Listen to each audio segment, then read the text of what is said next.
Welcome. And we are so happy that you can be with us this evening for the December episode of the monthly online program series by Les Dames d'Escoffier, Washington, D.C. Regional Chapter. I'm Sheila Cry, President of the Board of Directors this year. If you are a member of Les Dames d'Escoffier International, please use your raise hand function on the bottom of your screen to let us know you are here. And now we'll just count up. We've got 24 participants. And I should put my hand up. Okay, 9 of us out of 24. We got 10. 10. Okay, that's good. But we have about 90 people who have signed up for this program. So we may see people coming on. Now, just to finish my intro, for those of you who are unfamiliar with Les Dames d'Escoffier, it is a charitable nonprofit organization with 42 chapters and 2,400 members around the world. Members are women professionals in the fields of food, fine beverages, hospitality, and associated fields. The DC Regional Chapter's dual mission is education and philanthropy. Tonight's entertaining and useful program is our holiday gift to you all, dames and friends from the public. The chapter raises funds through events, sponsorships, and donations to distribute grants and scholarships that benefit women in food and beverage careers in the DMV region. And now I will ask Bonnie Benwick, our program's vice president, to lead this evening's speakers, sharing with you their holiday tips and tricks. Bonnie? Thanks, Sheila. Okay, I'll try to make this brief. Hi, everybody. Hi, Elizabeth Carmel. Hello.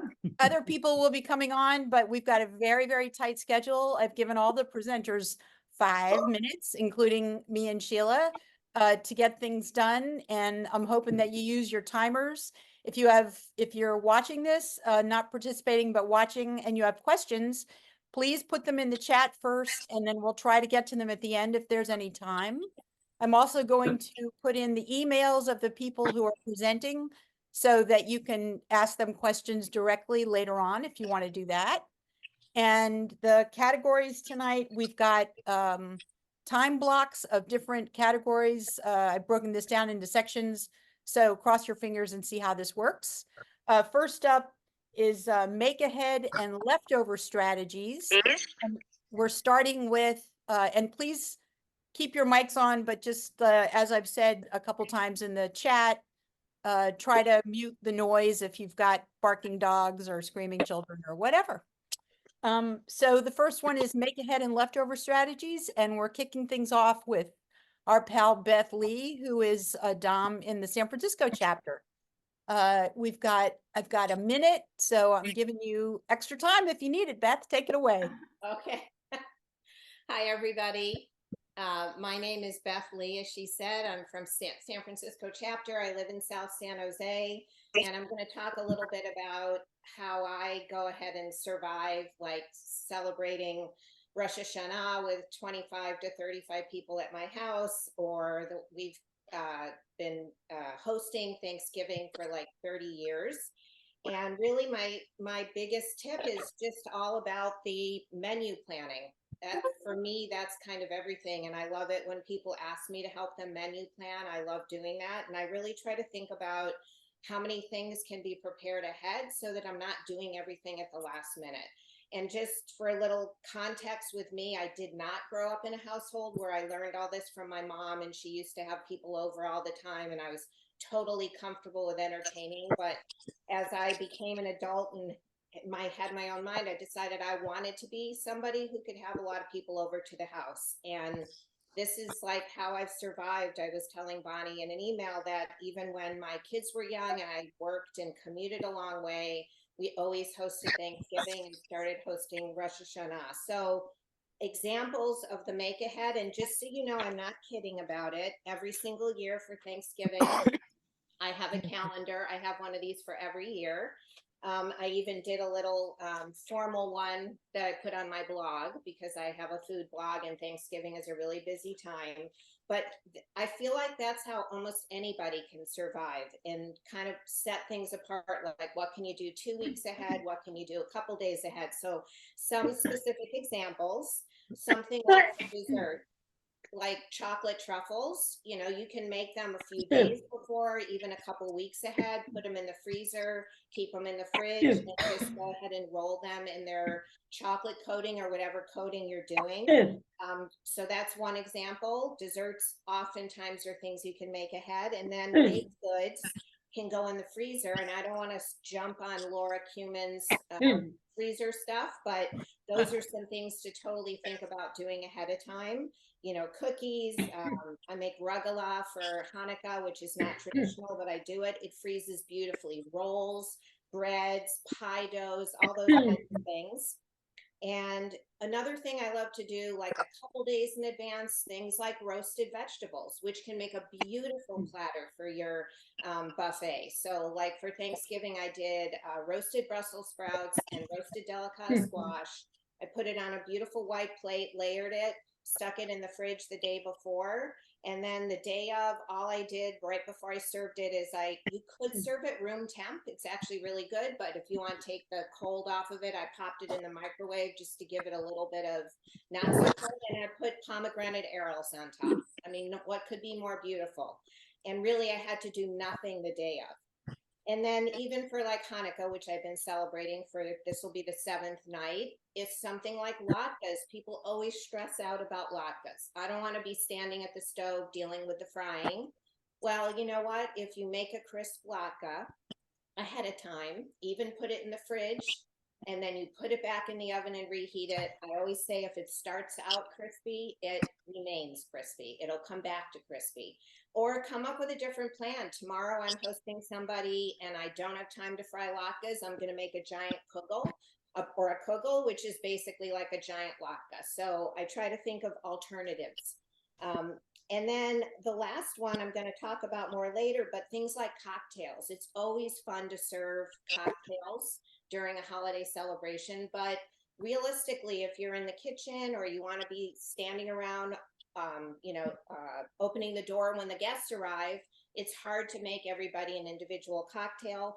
So I always think about a cocktail that you can batch, that you can like mix ahead of time, have a whole bunch of it ready, and then even ask somebody to be bartender for you. So at Thanksgiving, I asked my daughter and her boyfriend to be bartenders for us, and that worked out great. We used this batch cocktail that I'll show you later, and it just was so much less stressful. My husband didn't have to be at the bar because he's the gravy maker and the turkey person, and it was great. So that would be my last thing. I have 48 seconds. The last thing is that the last two things, I always ask people to participate. I'm not afraid to ask people to bring things. Like, for example, at Rosh Hashanah, people want to bring something that's their personal tradition. And just one or two or three things that somebody else brings can take so much pressure off of the host and hostess. So I feel like asking people to participate, they're gonna want to bring something. So why not ask them to bring something that will make your life a little easier? And then my last tip with my 10 seconds left is toss out all of your tendencies to perfection, because after COVID, when I had my first Rosh Hashanah gathering, everybody said we just were so happy to be together. Yay, that's great. Thank you, Beth. You're welcome. Bonnie, can I, if everyone could mute their microphones, right, there's like popping and some pots banging and some stuff going on. Everyone who's not talking can mute. We can hear the speaker better. Yeah, I had suggested that we leave them on so that we could raise our hands and do other things. But if you feel like you need to make noise, then mute. But you can still use your hand even if your microphone's off. Yeah. All right. We'll give that a try. Next up is Laura Cuman. Laura, raise your hand there. There you are. Hey, You're So talking about a freezer being your friend. I'll put your email there. Go right ahead.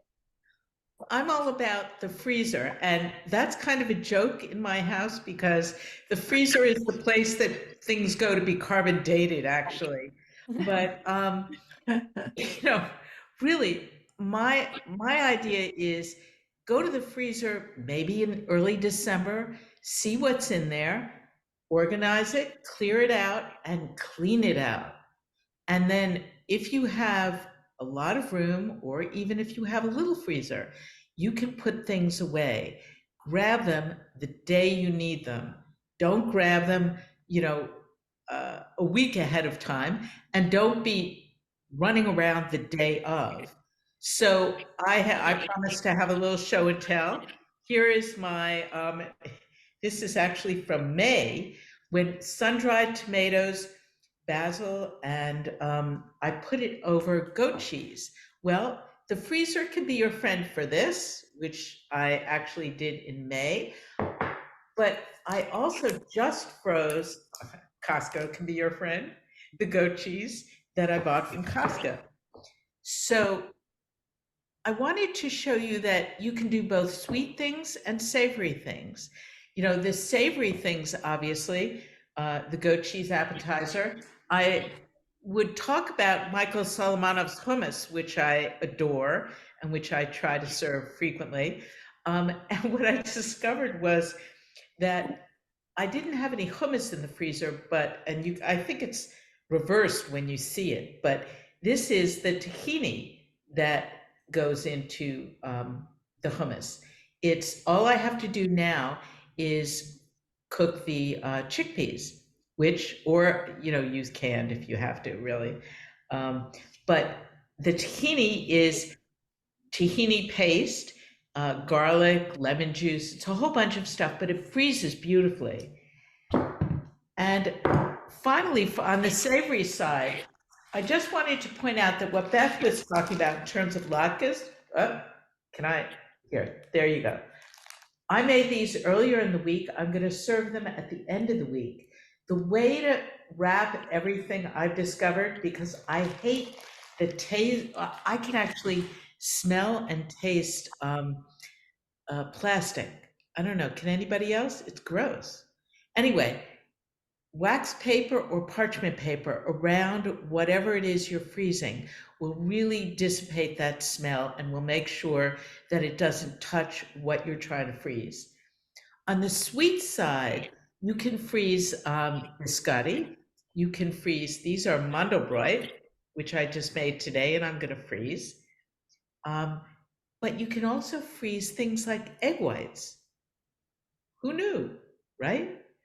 And I made these because the Mandelbrot that I made required egg yolks, but I had extra egg whites. Well, if you put them away, in a few days, they go bad in the refrigerator. But if you freeze them, you can defrost them and make meringues.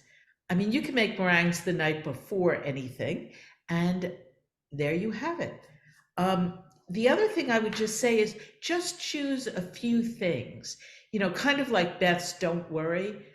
I would say choose like 2 things that you like that are savory, 2 things that are sweet, and just pack your freezer with them and make sure they're things that are freezer friendly, and then just put them in your freezer and don't worry about it.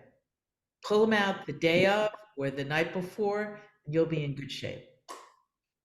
All right, Laura, that's great. I recognize those those are some vintage Tupperware containers, right? Okay. Well, I can't help you. I know. Okay, something's going on. All All right. right. Next up, we're still in the make ahead and leftover strategies mode. We've got Carrie Kelly, who's on the board of the DC DOMS, and she's going to talk about extending the life of your holiday fruit. Take it away, Carrie. All right. So, that big bag of clementines that, your favorite uncle who doesn't really know what your house looks like sends you for Christmas every single year. Well, I have a great sustainability hack for all of that citrus. I'm going to show you oranges tonight, but what I'm about to show you, you could do with lemons and limes. When you peel a fruit, a citrus, either to eat it or use it or for whatever else, save the peelings. I think the peeling is often something that gets thrown away or hopefully composted, but this is even better. What you can do is save all those peelings, dry them, and grind them, and you've got a beautiful, aromatic, and delicious spice to put into your pantry. And if you look at, let's see, can I get this at a place you can see it? This is a jar of ground orange peels.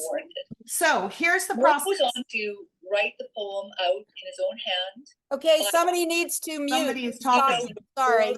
Copies are. They were Sorry all about that. in the 1850s or 1860s, shortly before his death.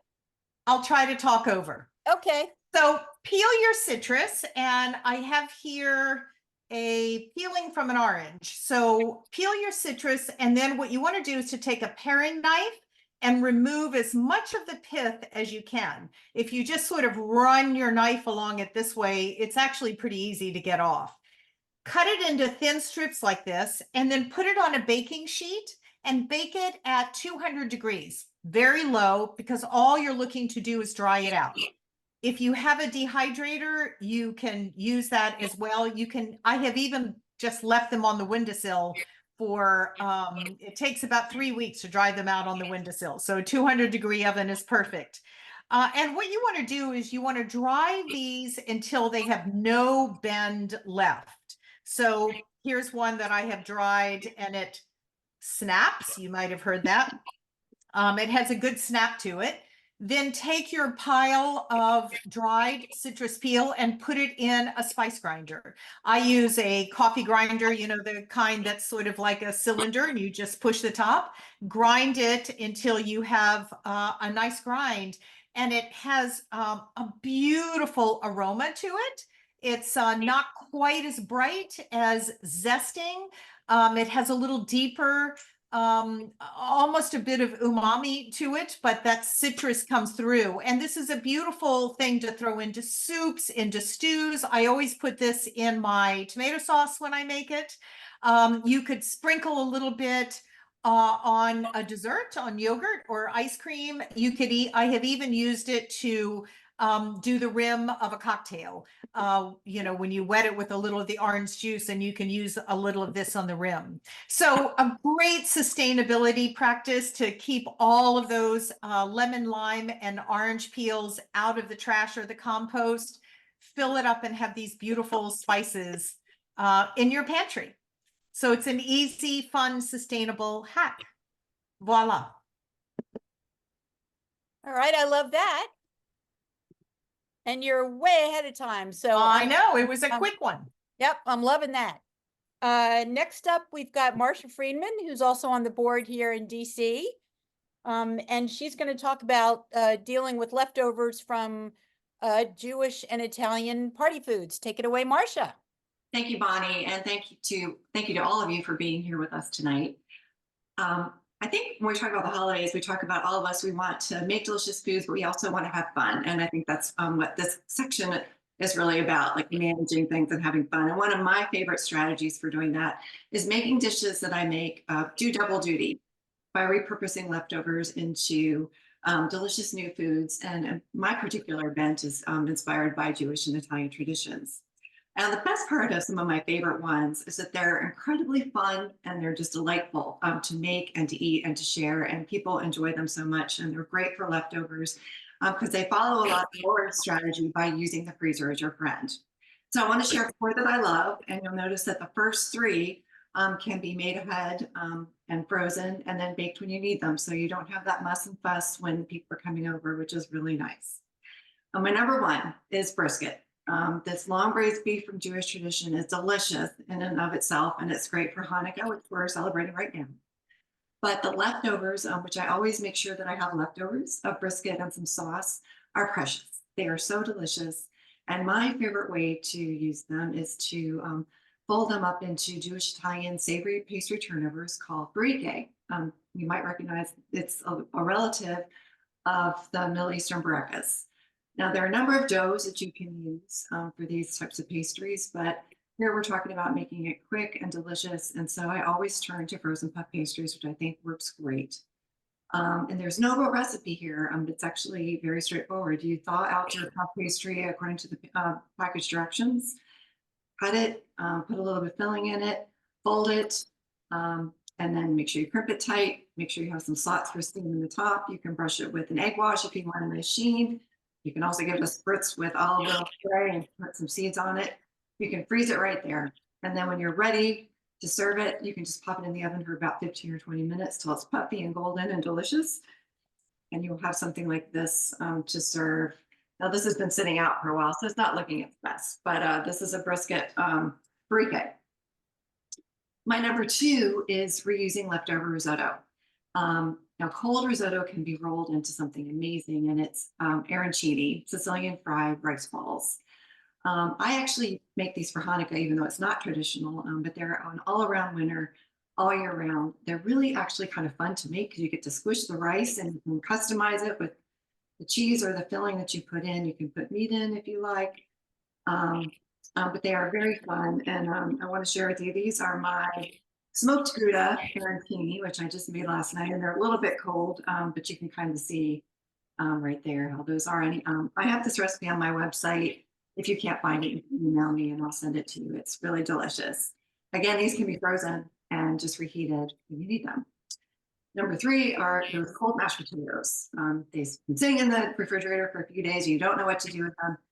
The perfect solution is fried mashed potato balls.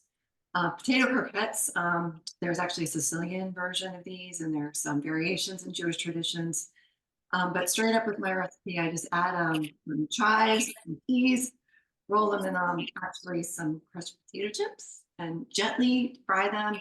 And again, these go in the freezer. When I'm ready to serve them, then I bake them for about 20 minutes, I think. And then you have this, this one's not hot, but you have a nice little creamy mashed potato ball. And these are just such a fun party appetizer to serve, and just easy when you've done all the work ahead of time and you've made your mashed potatoes work twice. Finally, I just want to turn to challah. The plush, pillowy texture and this egg-rich flavor of this bread is just perfect for bread puddings. It kind of harkens back to the Mediterranean Jewish love of all egg dishes of all kinds, the classic Ashkenazi Jewish bread, and then of all these cultures, just the need for frugality and using everything up. Stale challah makes wonderful bread pudding. You can use it in your favorite recipe. Usually you'll need the better part of a loaf. So if you feel like you're going to eat the whole loaf, you might want to make 2 or buy 2 if you're buying it from the bakery, which is completely fine. That's where this one came from. My favorite recipe is my challah bread with apples and mascarpone, which is a recipe in my cookbook. But you can use it in any of your favorite bread pudding recipes, but you'll love using challah. For the finishing touch, put a little whipped cream on top. Thank you, and may your holiday season be happy and delicious. Thank you so much, Rosh. Yay! Everybody's doing such a great job on the time. I really appreciate it. All right, next up, we've got Dr. Winnett. Where are you? Are you there?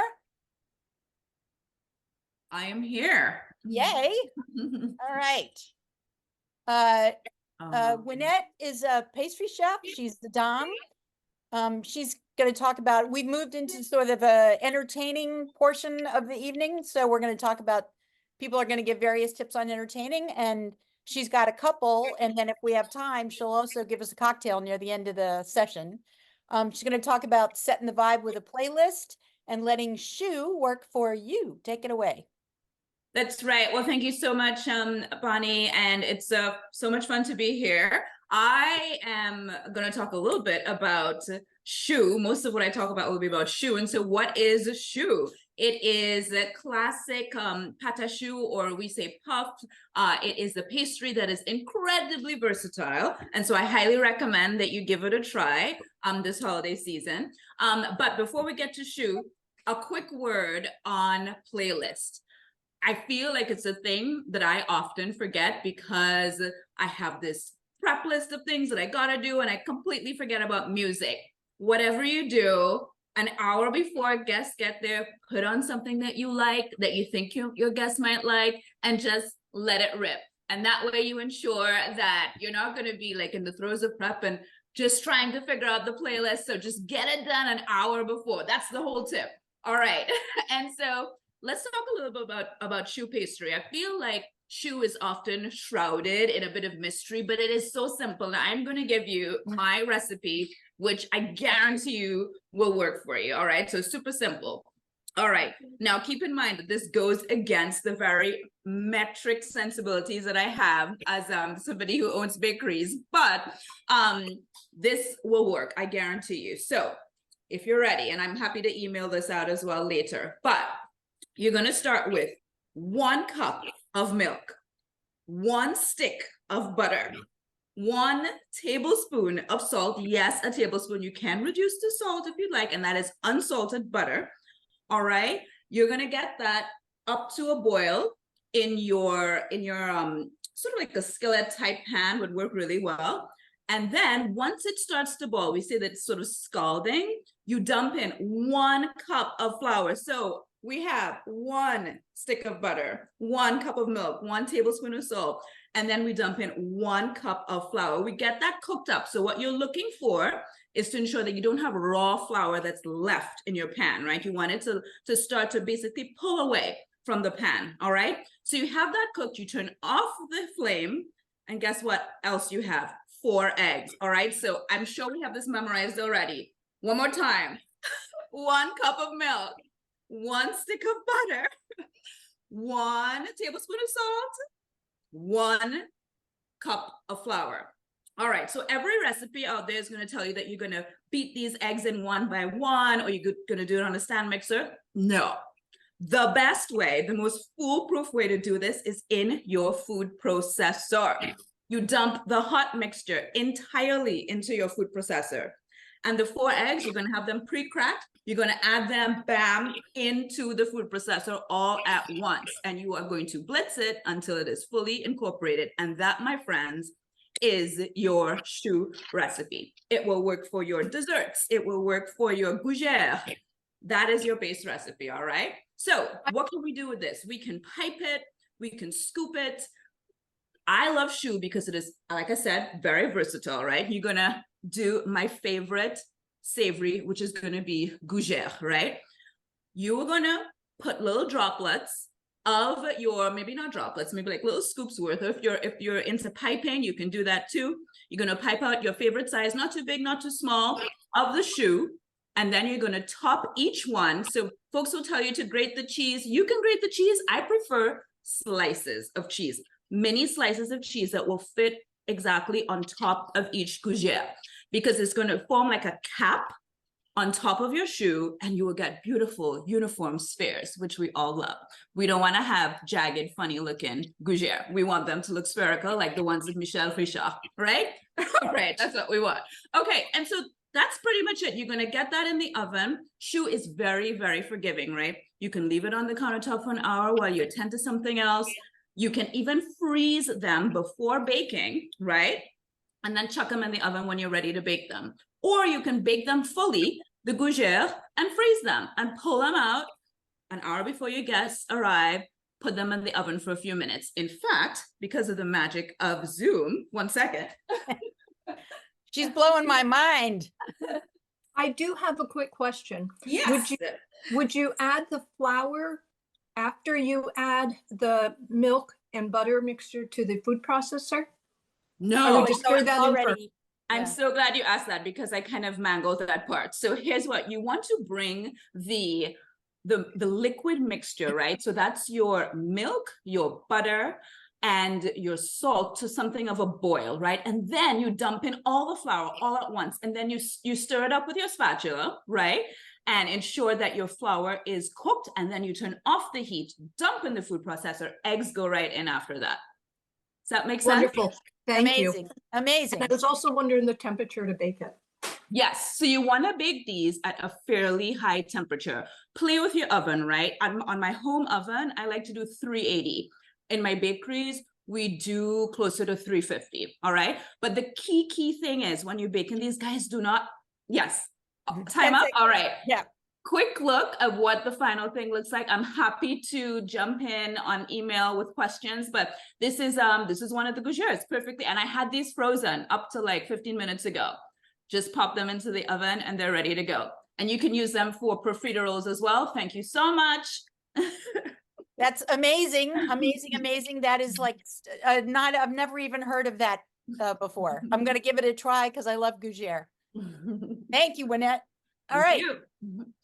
We're entertaining and now we're doing something very practical, like learning how to clean up after a party like a pro from Lisa Ruland. Take it away, Lisa.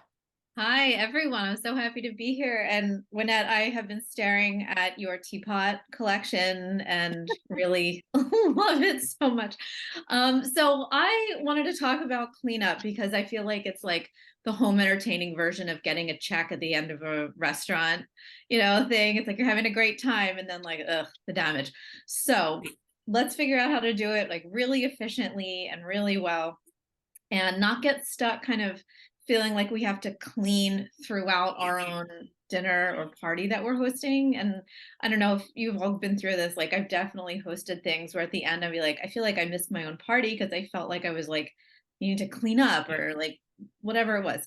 So these are some tips based on my experience both working in an industrial pastry kitchen and I'm also combining that with my experience as the daughter of an OR nurse with a large extended Italian-American family and my mom, has hosted all kinds of big holidays throughout the years.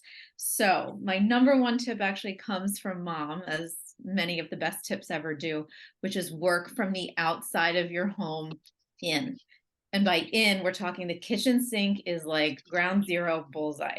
So the first thing I do, I start from like, if you have like a candle on your front steps or something like that, blow it out, work your way in, candles, centerpieces, linens, get all the dishes and silverware, bring them all into the kitchen, put the pillows back on the sofa, whatever you need to do.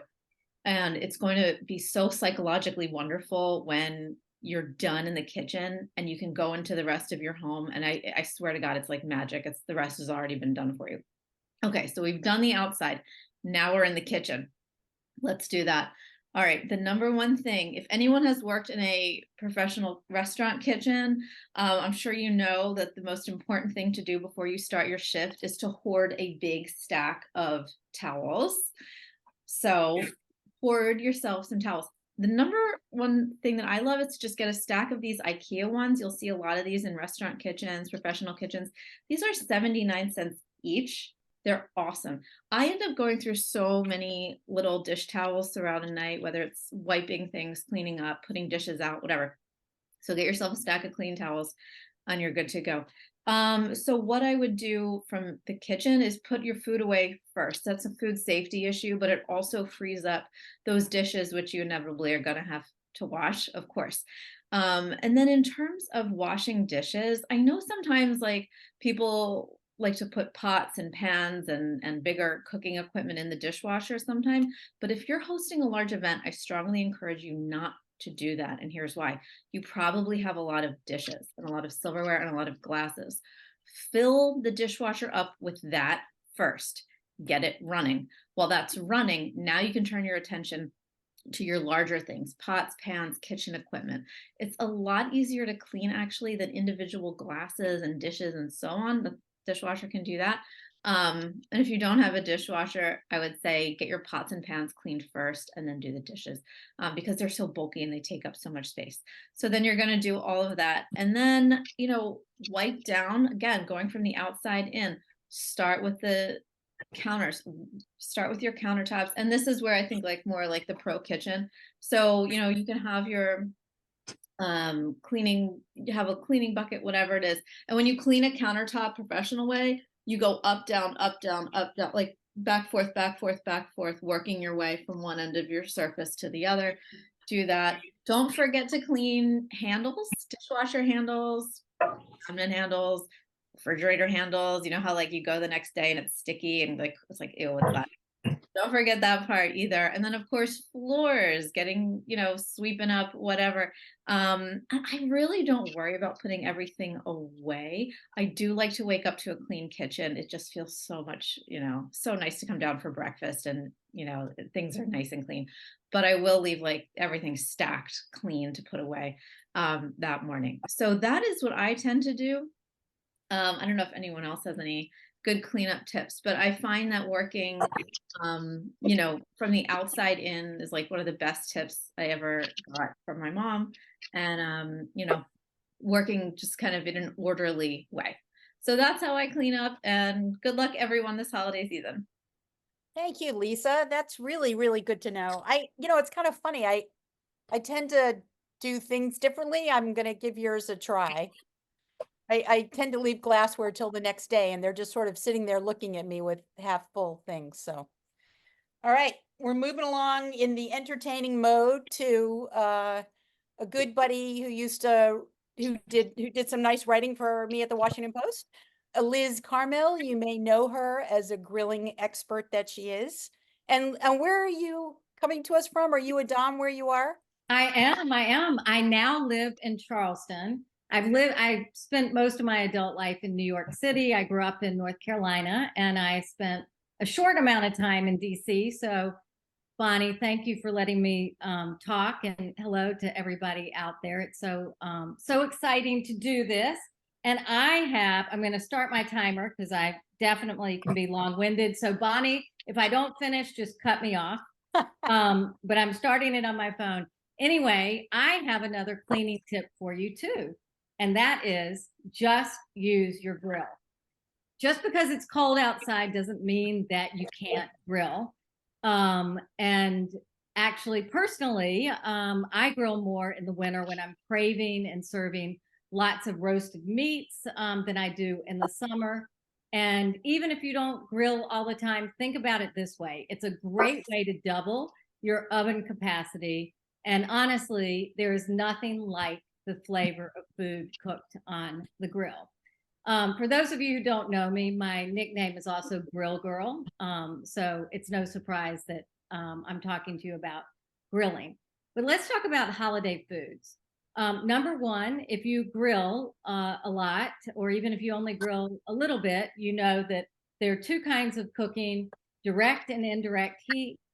Direct heat is like for shrimp and kebabs and anything that there's fire directly underneath the food. Most holiday foods will be cooked using indirect heat. And basically, you just have to remember that any burners directly under the food need to be turned off. And besides meat and poultry and fish, for those who are doing the Italian Feast of the Fishes, the grill is fantastic for hard winter squash and all kinds of root vegetables. And you can do those in advance the day before and do a big antipasta platter, or just make any of your favorite winter squash and root vegetable dishes using the grill. Just think, the outdoor grill is like your outdoor oven. A couple of things, if people are cooking, a duck or a goose or a turkey or a chicken or any kind of poultry during the holiday time, think about butterflying your birds or spatchcocking it. They cook faster and evenly. The skin is crisp. They make a beautiful presentation. And if you want to add a glaze, which would, take your everyday roasted chicken up a notch, or I love glazing duck especially, none of it runs off. It's flat and it's all get all the juices and all the glaze. I like to butterfly my birds with good poultry or kitchen scissors, not poultry shears. I find that the old-fashioned poultry shears are really hard to work with. And my very favorite pair is Miesermeister. I should have brought them here so I could show you, but they pull apart. They're not very expensive. I think they're under $20. And I have them in the dishwasher every time I unload the dishwasher. They're great for everything. So here's something that you may not have thought of for the grill: reheating. This time of year, a lot of times people like to send cooked hams or smoked turkeys or even brisket to you. And then you think, oh my God, what do I do with this huge piece of meat that's already cooked? Well, the grill is a great place to reheat that. And you can do it from frozen or right from the refrigerator, either way. And I tell you what I do so that it doesn't dry out, because that's a real, that's a real problem with already cooked meat. Is I take a shallow roasting pan, I lay a blanket of bacon over the top of my ham or my turkey or my brisket or pork or pulled pork or whatever it is. That keeps it from drying out. I'm not going to really eat that bacon, but it keeps it from drying out as it reheats. You also want to make sure you use a low indirect heat if you do this. And then finally, the thing that I really wanted to talk about today, and is my favorite, I'm going to do it in 54 seconds too. It's my favorite holiday main course, and it's beef tenderloin served with horseradish cream. Now, I like to cook it using 2 cooking methods, but that doesn't mean it's complicated. It's actually so easy that anyone can do it. I use 2 pieces of equipment, a sous vide circulator, and my grill. I call it sous vide plus Q, or sous vide Q. And it's a great dish because it's really easy on the cook and a huge crowd pleaser. I sous vide the tenderloin in the vacuum packaging that I buy it in. That makes it even easier. I cook it at the temperature that I like to eat it at. And for me, that's 130 degrees Fahrenheit. And then after it reaches that internal temperature, I remove it from the water bin, I let it cool, and I refrigerate it overnight. And it's already in vacuum sealed packaging, right? So you just have to put it right in the fridge. And then about an hour before I want to eat, I'm almost done, I preheat the grill on high. I blot any extra liquid from the cold sous vide cooked tenderloin. I coat it lightly with olive oil, and that's just to keep all the juices on the inside. Season it however I want. Salt and pepper is really all you need. Take it to the grill and sear each side for about 1 or 2 minutes until it's nicely charred. And then I serve it warm with horseradish cream. But the great thing about the preparation this way is it's also delicious at room temperature or even cold the next day. So there you go. You're going to make me get a sous vide appliance, aren't you? Yes, and I'll tell you the one that's my favorite. Okay. And I don't work for them. I have nothing to do with it. I've tried all of them, but the Jewel has a magnet at the bottom of it. So when you put it in like a Le Creuset Dutch oven or a big metal stock pot, because I don't want to have a big Cambro. Where am I going to store that, right? I mean, that's how they started originally. And it just, you don't have to clip it on. The magnet just, keeps it erect, and it's absolutely fabulous. And they've got a great app, but So anyway, we can talk about spelled, that later. I don't want to take someone's time. So that's spelled J-U-L-E. Is that right? Joule. Joule. Okay. All right. Yes. And email me if you want the recipes or anything else. So happy holidays, everyone. Thank you so much. We're moving from big hunks of meat to things that are plant-based. Kristen, are you here? I'm here. Yay.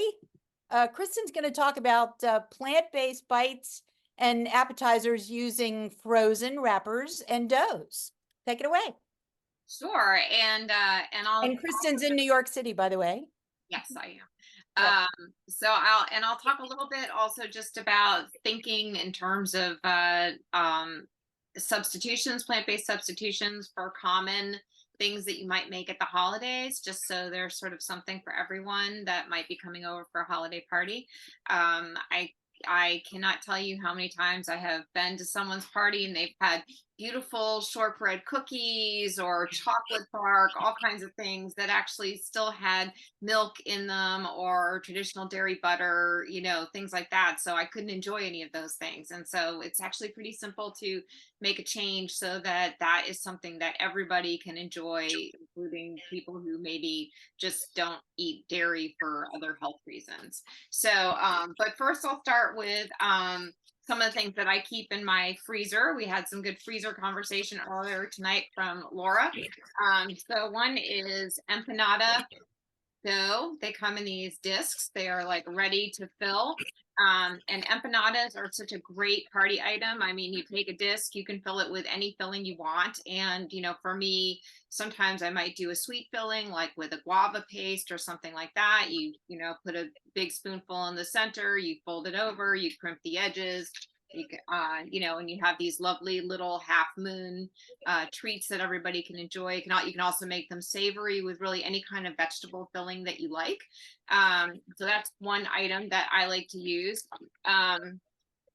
There is, for those who don't know, you can get plant-based pastry dough, puff pastry, and this is a great thing. I keep this in my freezer all the time. And there are other brands that are out there as well. So just check the packaging to find out, to make sure that it's plant-based. I think Pepperidge Farm does a plant-based one also. So there's actually quite a few that are available out there. And for this, I mean, I like to take the pastry dough for a really quick and easy party appetizer. I roll it out into a square. I sprinkle the top of it with a combination of nutritional yeast, which has kind of a cheesy flavor to it, mixed with some smoked paprika and a little garlic powder and some herb de Provence. And once you sort of sprinkle that all over the top, and you can, brush a little butter on it first, vegan butter on it first, and then I cut it into strips and twist it, bake it off, and you have a nice little, little twist for people to enjoy with their cocktails. So it's a very easy thing to do. Of course, everybody, obviously, you can make little spanakopita pockets that don't have feta cheese in them, but they're still really delicious without it, with phyllo. And then I wanted to kind of showcase some other things just to think about beyond the filled things or baked things with puff pastry or whatever, to think about for a holiday party. One is that you can buy chocolate, very beautiful, excellent chocolate that is also completely vegan. And so if you're making chocolate chip cookies, or you're dipping cookies in chocolate, or you're making chocolate bark, these are all things that work great. So, and even like Trader Joe's has these little oat milk based chocolate bars, which have more of a milk chocolate flavor. Or you could do something that's more dark chocolate. And I think that's important to remember, because that's a really easy way to veganize something for your guests, so that everybody can enjoy it. And people who aren't vegan are going to enjoy those cookies just as much as anybody else, or the bark or something. Another thing I like to always have around to make a fast little sweet nibble is almond paste or marzipan, which is vegan. And you can I take that and I mix it with crushed nuts and maybe a little baking soda. I've done some recipes in this that, can be found online. I've done them for Eating Well. You toss that in the oven and have wonderful little marzipan cookies that, again, completely plant-based. And to get a sheen on them, you're just instead of using an egg wash, you're using, a little apricot jam thinned down with water, just to use as a glaze. And then that gives it that sheen. Another thing is, if you're doing things like people like to do at the holidays, popcorn balls, is to use vegan marshmallows, which are delicious. They're just as good as the regular ones. And or for people like to do hot chocolate bars and stuff like that. So really, I'm just about urging you to think about, maybe if you're making shortbread cookies, to use a vegan butter instead, to get the empanada dough discs, and you can fill that with beans and caramelized onions, that kind of thing, and make, sort of these wonderful little appetizers that everybody will enjoy. And then no one at your party has to feel like they don't have a little nibble to go with their drink. Thank you, Kristen. Can I brag on you a little bit? Tell people what you just published in a national magazine? Sure. I just did a story for Food and Wine magazine for the November issue. It was actually a travel story that about an island called Bequia. That was a big part of my childhood, and I went back there for the first time in almost 50 years, which is kind of crazy to think about. And it was a wonderful experience, and I was very, very well supported by the editors there, which made it an even better experience. So, which was great. And I've also gotten tons of amazing emails from people like from all over who, you know, also had childhood experiences there. And and someone whose grandfather, you know, built, you know, hotel that was been there since the 1920s, and, you know, stuff like that. So it was a very also just a rewarding experience. It's really fantastic. It's just great. Congratulations. Thanks. All right, we're staying in the healthy, easy, and probably plant forward mode with Susan Barocas, my pal here in DC. She's a cooking instructor, and I know that kitchen well, and she's got it all set up like she always does. Take it away, Susan. Thank you. It's so great to be here. And what wonderful tips. By the way, one of the things you can do with marzipan, Kristen, is you can also stuff it into dates. Stick an almond on top. It's a wonderful no-cook vegan appetizer. So what I've done here, I love that. I'm going to do it, Susan. I do it all the time. So, and what I've done here is the whole idea is how to make this easy. What happens if you're late coming home from work? What happens if you don't get to the store? There's a couple things. One is things you keep in your cupboard that as I go through what's on this board, I'll tell you some of the things to keep in your cupboard. Besides, obviously, things like lemon and garlic, which you have, and olives, which I think are one of the, you know, foods of life. But the thing to do is some of the things you use all the time, like cucumbers, can turn into a carrier. And what's the idea here? These are all gluten-free carriers. Okay, some of these are vegan, some are not. But the idea is, like, a lot of people aren't eating gluten these days too. So you can do it easy, you can do it quick, and you can make it gluten-free and healthy so that nobody feels like they can't have to limit themselves so much. First up, these are just dates that are filled with, in this case, ricotta. You can whip some feta. You can use goat cheese with a little bit of milk in the feta or the goat cheese. And what I like to do is sprinkle them with chopped pistachios. And then I take another thing that's always in my cupboard, which is date syrup. And I would just drizzle. I would do a whole platter of these. You're just getting a little sample. So I would just drizzle. Okay. And also the other thing you can do, these are, by the way, here's a tip. Costco roasted, salted pistachios in these great big bags. They're great. Save so much time. You can also, if it's not salty enough for you, sprinkle a little sea salt on these. It tastes great. Okay, cucumber cups. This is one of, my absolute favorite. Here's what a cucumber cup looks like. You can keep fillings in the refrigerator live. This is ajvar, which is one of my favorites. You can get it in a lot of different places, including Middle Eastern markets.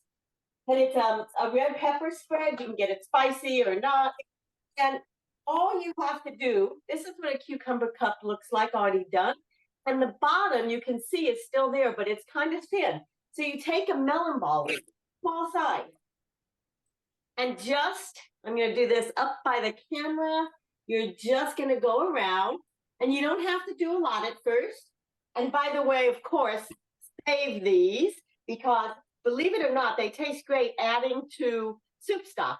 You know, I keep veggie scraps in my freezer to make my soup stock all the time. So throw those right in there. All right. So here we go. This is a scraped out. And then all you're going to do is fill it. Now, I can use the ajvar that we have here, right? Put some pomegranate seeds on it, like what I've already done. And you've got a beautiful appetizer. You can put whipped cream cheese with lox, smoked salmon. You can put a trout salad, a tuna salad. You can make a number of dips. And another dip you can make, and this is another thing to keep in your cupboard, roasted red peppers. These things are so versatile. And one of the things I love to make out of them that's very quick is muhammada in the food processor, which is literally throwing in roasted red peppers, walnuts, pomegranate syrup, lemon, garlic, and cumin. delicious dip. Another thing to keep in your cupboard is, believe it or not, this is delicious. Smoked eggplant, all done for you. Okay, you don't have to make your grill or stove or oven really dirty. This is a wonderful dip. If you take this and combine it with some tahini, lemon, and garlic, you have a very quick baba ganoush, like 5 minutes, not even. And what I've done here is another carrier, which is little mini peppers. Okay, these are great. You split them, you cut the top off, but just as little as you can. Maybe sprinkle it with a little bit of za'atar, like I've done here, and you have a completed another carrier. Okay, now, the last one I have for you is I always keep smoked fish, smoked trout, smoked salmon. I always like to keep it in the fridge, and especially if you buy something like already packaged and you have to open it, it keeps quite a while. So it's a great thing to have at the ready. So what I've done is I've taken in with 2 different decorations, doesn't really matter. Okay, this is smoked trout. This is just a little sour cream and some dill. And this is the trick that, of course, I think many of you probably know, but the trick of the bag, the baggie, plastic bag, snip it off, and you can just do whatever you want to create your design here. And another thing, you add your sour cream, and another very delicious element is preserved lemons that stay forever in your fridge. You can buy them or make them. Sprinkle some on, and here's another appetizer. And by the way, endive is one of my most favorite carriers. I use it all the time instead of crackers, and it's very, very, very delicious. And I think I'm out because there is 5 seconds left on my clock. Thank you very much. It looks like you're all ready for us to come over. Either that or actually, this is probably my dinner at this point. So thank you all like very much for helping me fix dinner tonight. Yep, this is a girl dinner. Is that what they're calling it these days? I'm so old. Thank you. I know, but it's like meze dinner, which is exactly perfect. Thank you so much. And Susan has on, as long as I'm pitching for people, Susan has on her other hat apron, which is Savour Experience. She and her musical friend Sarah are running tours, Jewish and musical tours, Sephardic food and fun. I went to Istanbul with them last year and had a great time. So savourexperience.com, that's where they should find that. And they can also email you with the email that I put up there earlier. Thank you very much. Thank you, Bonnie. Sure. All right. Next up, we've got Susan Lutz. She helped out with if you enjoyed any of the baked goods at this year's symposium, she was responsible for a lot of those. They were fabulous. And Susan is going to talk about allergy safe and fun party foods for kids. Take it away. Oh, thank you. I will also say, Susan, you have made me starving, and Kristen, your article was amazing. And I hope everybody has a chance to check it out because it's a beautiful article and it has beautiful photographs too. I'm going to talk a little bit about what it's like to have family members with allergies and try to include them in family meals. Not only because there are probably a lot of you out there who have this, but also probably for the people who do not have allergies in their families, when you find out at the last minute someone's coming to your house and you don't know what to do or how to help them. It's something that we've had to figure out over the years, and I thought it might be helpful for other people as well. When my girls were little, the most important thing was to just try to help them feel included. So when we went to someone else's home, we would reach out ahead of time and offer to bring a hearty side dish like mac and cheese or something I knew they would eat and would be able to have as a main course, and then something else as a dessert that I knew other people would enjoy. And another thing I like to do is to bring a dessert that functions as a toy or a bit of entertainment.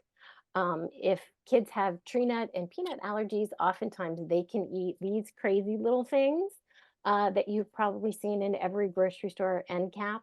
They're Hershey's, and they're like M&Ms, except they don't have peanuts. So obviously check the label, follow your own family members' medical advice. But if you give them a little treat, even if they can't eat the other stuff at the table, they will often feel more included. Another thing you can do is to wrap something up in a little ornament or a little cup. So it acts like a party favor for everyone at the table, but it ends up being something that if you can't eat the other stuff, at least you have something really tasty and something to unwrap, and then the kids can play with that while things are getting passed around. And there other people are eating pie or other things. At least they have one thing that they can eat.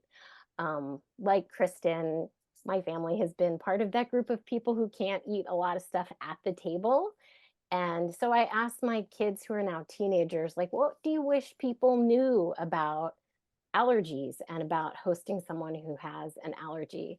And my 14-year-old said, well, I wish people knew that it's kind of scary to sit at a table watching your allergies being passed around right in front of you. And I always wonder if the place that I'm sitting is safe.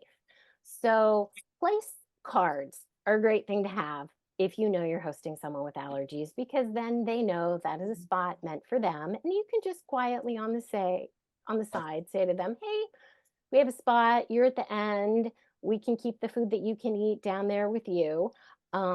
It's also great if you can ask them, is there anything I can make for you? Or would you rather bring your own food?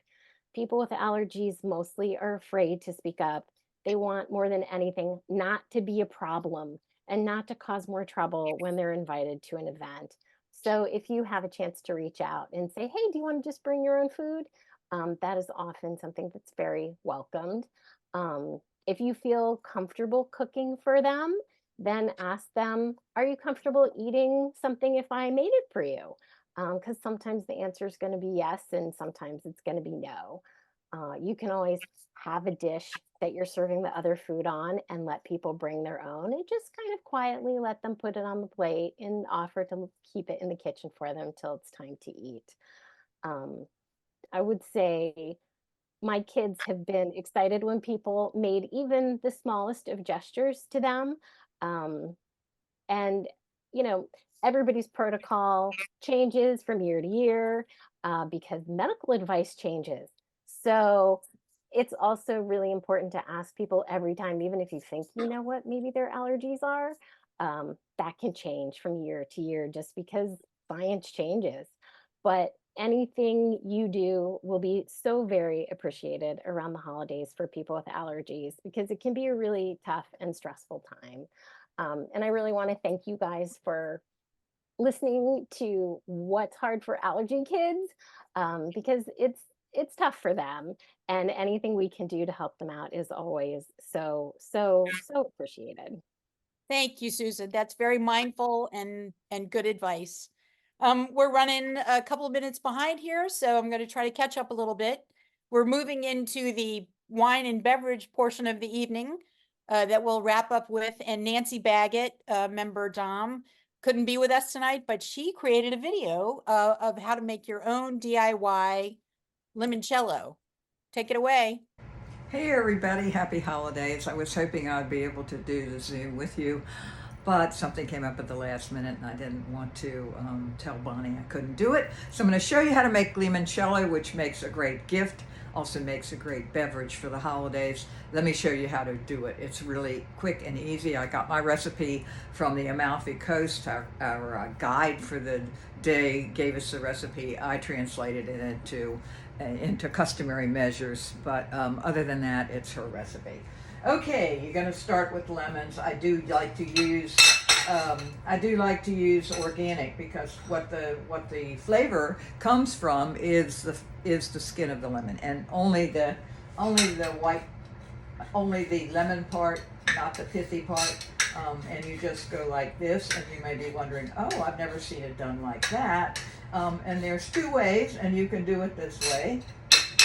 And then simply have all of the zest, and that's all you need. And 4 or 5 lemons. These are pretty good sized lemons, 4 or 5. And already I have 2 cups of vodka, 80 proof. I've read recipes where it said, oh, you can use other proofs, but it's really hard to find vodka in any other proof. So 80 proof it is. And then you just, this is the hardest part actually. It's just grating the lemons. And the other way you can do it, which you might prefer, and it's probably more traditional actually, is to strip the peels just like this. I stripped them with, as you can imagine, a peeler. Now you do need a really good peeler because it's tedious otherwise, and you don't want any of the white part. You only want the yellow part. Now this has obviously been sitting a while. You can see it's already got some lemony kind of color. I also like to put, because I like to add herbs and try them, I put a few sprigs of lavender, either dried or fresh will work. And in fact, I can't really tell that much difference, but anyway, I like the look and I like the idea of it. And maybe you get a little bit of lavender flavor. Okay, now the next thing we're going to do, this has been steeping, as I said, for about 10 days. You can use Everclear or another 190 proof alcohol, and if you do, it will go faster. So since it needs at least a week, 10 days, research has shown that, yeah, you can leave it a long time, but it won't make much difference. So, but you do need to strain it. And the interesting thing is it doesn't take as long as you might imagine. The lemon bits, tiny lemon bits, go through pretty quickly. So the second thing that's going to happen after you do that, just let that go through. And then you do discard the lemon peels. You don't use them for anything else. Then you make a syrup, just a simple sugar syrup. This one was 2 cups of water. This is what she recommended, and I actually like it. 2 cups of water, 1.5 cups of sugar, and you boil it down just a little bit. So once you have gotten it through, and as you can see, it really doesn't take much time. And by the way, I find it depends on the lemons. Do use organic lemons, but it depends on the lemons, and maybe even how many you use, how yellow your limoncello is going to be. As you can see, I've got some already ready. So I'm going to just get rid of the last little bit here, and it's pretty clear. If you're very interested in having every tiny little bit out, you could do it twice. Do it again, strain it again, and then, oh, and by the way, when you're making your syrup, I think the tastes are so delicate when you're doing this. I don't like to use a wooden spoon. Normally when I'm making syrup I might, but I find that you can taste whatever the wooden spoon was doing before, so I don't like to do it. Now here, you've just got the syrup and you're doing this to taste. I find, because I've already done it, that it takes, for my taste, almost all the syrup. So let's give it a taste and see what we think. As you can see, this one is a really pretty color. It's not always quite that bright. I think I could use the rest of the syrup. This is pretty strong. And again, strong is okay. You can use Everclear, as I started to mention. The problem with Everclear is it's very powerful. Okay, to give you an idea of what you can do with it, the Italians, I bottled some. As you can see, the last batch that I did was not as yellow, but that's okay. It's also a little cloudy, and actually you want cloudy. I've seen online, oh, mine didn't come out cloudy. What did I do wrong? Well, if you want it to be cloudier, more Everclear is the way to go. You can see packaged in several different ways here. Sometimes I put my name, a card on it. Other times I put the recipe, and I'm going to show you an example of a great holiday. Well, any time of year, actually, great in any weather, is a little limoncello. You know, I'm going to use one that's cooled already. orange juice, make a screwdriver with it. It's absolutely fantastic. Usually I will say 4 parts orange juice and 1 part limoncello. And it's just really refreshing. So, happy holidays.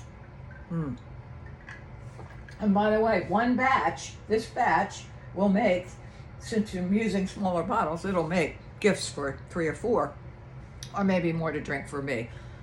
Enjoy, happy holidays. Bye-bye. All right. Thank you, Nancy. I'm thirsty now too. So next, I think since we're running a little short on time, but everyone's done really well, better than I expected. I was looking for Janet Cam to be on, but I don't see her listed. She sent me her wine recommendations. So we're going to go ahead to back to Beth Lee, where we started, of the San Francisco chapter. And she's going to tell us about her batch bourbon sours in 2 minutes, and then we'll be able to wrap up on time.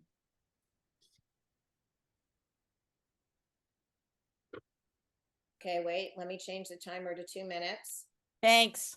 Thanks for being flexible. Okay, no problem. So I'm just going to kind of walk you through. So I created this cocktail for Thanksgiving, and of course it's wonderful if you make an individual one.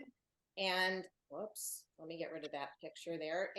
But we were going to have 12 people for Thanksgiving, and I didn't want to be standing around and doing individual cocktails. So I learned a lot about batching. So I made the syrup, which ahead of time, like the day before. And that way you can also measure that for sure it's made enough, because sometimes it makes a little more, a little bit less. And it has cranberries in it, fresh cranberries, rosemary, some water. And I do a 2-to-1 water to sugar because I don't like super sweet syrups. So for batching it up, and when I came up with the recipe for it, I didn't use shots because some people's are 1.5 ounce, whatever. So I said 2 ounces of bourbon, 2 ounces of that syrup, and then 1 ounce of the fresh cranberry juice, and that's the cranberry juice without the sugar in it, and then a dash of the orange bitters and 2 ounces of the seltzer, which made it really for me to batch it up. So I wanted to make 10 of them instead of just 1. So I just multiplied all that by 10, and we mixed it up like the morning or afternoon of the event, and just left that in the fridge. And then we added in, and there's also seltzer water in it, sparkling water. So the one thing I figured out that I didn't know, so I didn't want the person doing bartending, to have to measure each one. So ahead of time, we took one of our glasses we were going to use. I measured out, I divided the amounts by 10, figured out how much each one would be, poured it in a glass, so we could see just by eyeballing how much he should put in each one. And then the only thing we didn't include in the batch was the seltzer water. That was kind of the finisher for the cocktail. And that's my 2 minutes, but it came out really delicious. And if you float a slice of orange in it with a little piece of rosemary, it makes a really beautiful cocktail that looks about this color. It's just gorgeous and very festive. So thank you for letting me be on twice, and for being here today, and happy holidays to everybody. Thank you, Beth. Thank you. All right. We've got a minute left. I see that Janet joined us. Janet, I put your wine information in the chat. I've also put, and I'm sorry. This has been a big experiment, and everyone's done a great job. There she is. Thank you very much. She gave us a couple of really affordable bubbles, and then something that, if we had a nice chunk of change to spend, I would get that other one. Let me just go through. I put a blurb about donations. This is free. We may do all of these free with donations from now on, like some feedback about how to make this better, how to make it work better, or how to do anything if you want to do something like this for another holiday or on another topic. I think the DOMs have so much to offer in terms of our expertise and knowledge about a wide range of culinary and beverage things.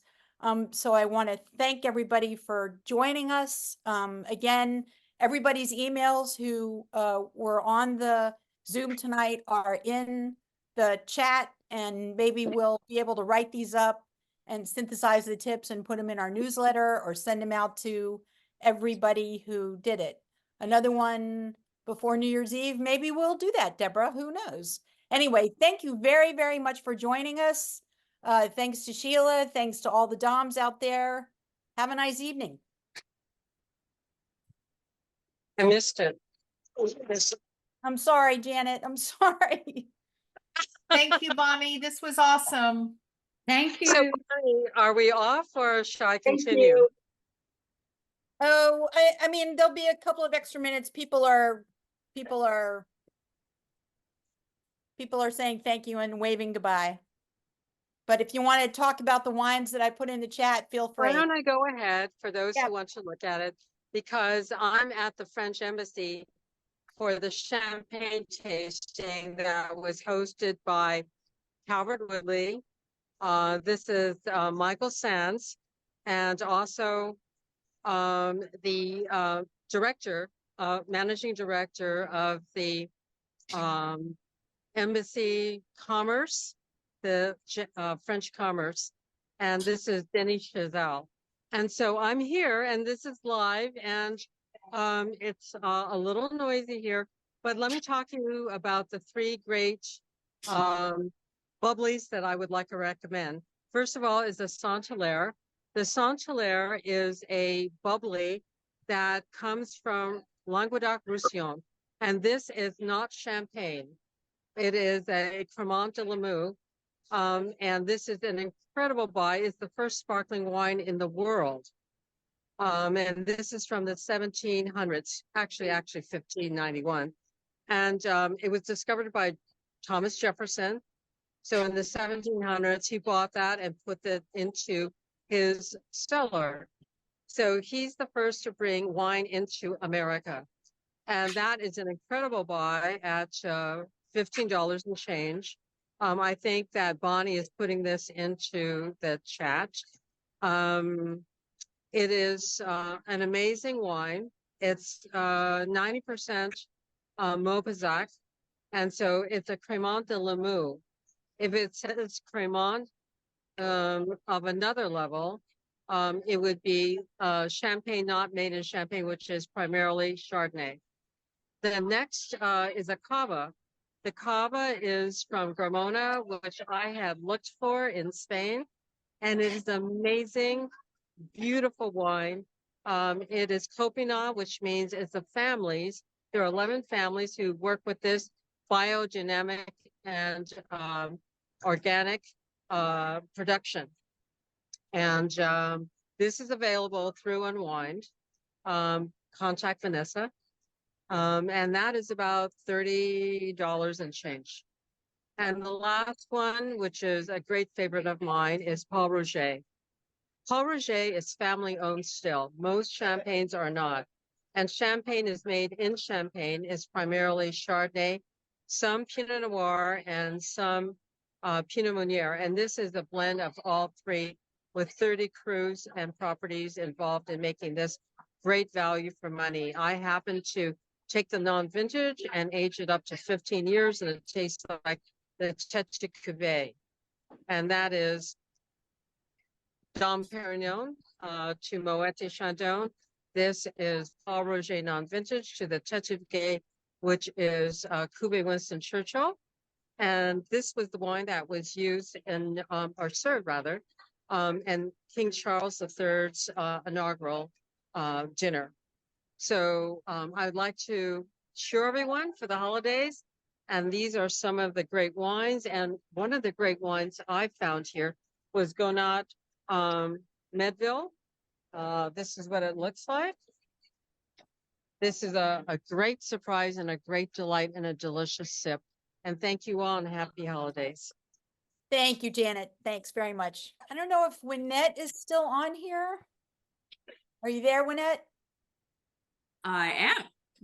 You know, let's just go for it until they kick us off. What do you say? Sounds good. Sounds good. All right. So I am going to talk about a little bit about one of my favorite cocktails. It is super approachable, I think. It is the French 75. And many of us are familiar with it. Essentially, it's gin with a bit of lemon juice. You've got some simple syrup in there. And then you top off with with champagne, or you can use another type of sparkling wine if you wish. The classic variety I have right here. Just gonna see what it looks like. I like to garnish mine with just a simple twist of lemon. But what's really cool is that this is a super versatile drink. So you have the simple syrup, which is a vehicle for all types of flavor, right? So one fun adaptation that I do is using hibiscus. I'm a Caribbean girl. I'm always trying to bring in hibiscus. And for a nice festive color, we have this version right here. So what we have here is a hibiscus infused the simple syrup. It's actually a base of sorrel, which is what we have in Trinidad around Christmas time. And you're just going to top that off with a bit of sparkling wine. You have a beautiful color going on right there. And then your garnish could be anything you'd like: hibiscus flowers, pomegranate seeds. The basic ratio for a French 75, super simple. It's going to be 2 parts gin to 1 part simple syrup, 1 part lemon juice. Once you know that, you can do riffs of various kinds. So this is the hibiscus version, which is fun and festive for the season. And then I like to do a butterfly pea version. So that's what we have here. So how do we do it? Well, Really yes, pretty. it is an absolutely lovely color. So we do this. Sorry, I have a couple visitors with me. What I do is I infuse dried butterfly pea into gin, directly into gin. And that's how you get this. I just put them right in the gin bottle and then strain them out. And we sell the dry flowers at one of my shops, but they look super nondescript.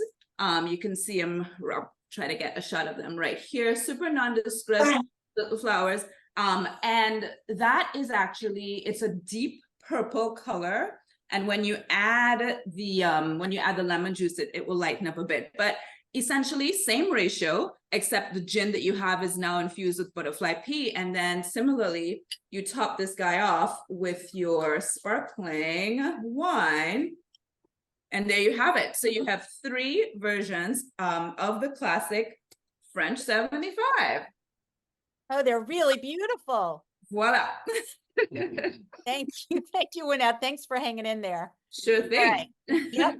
Yep. We have a couple people still here, and I want to apologize for the couple of Doms who were ready to jump in and give us their stuff, including Sheila, including Amy Riolo, who just left, including Anina Bell, who was going to tell us how to entertain in a French capacity. But maybe I'll get the tips from them and include that in a roundup of everything we heard tonight. So thank you very, very much for hanging in there, everybody. We learned a lot, and we'll see if we can make this happen again. Bye, Doms.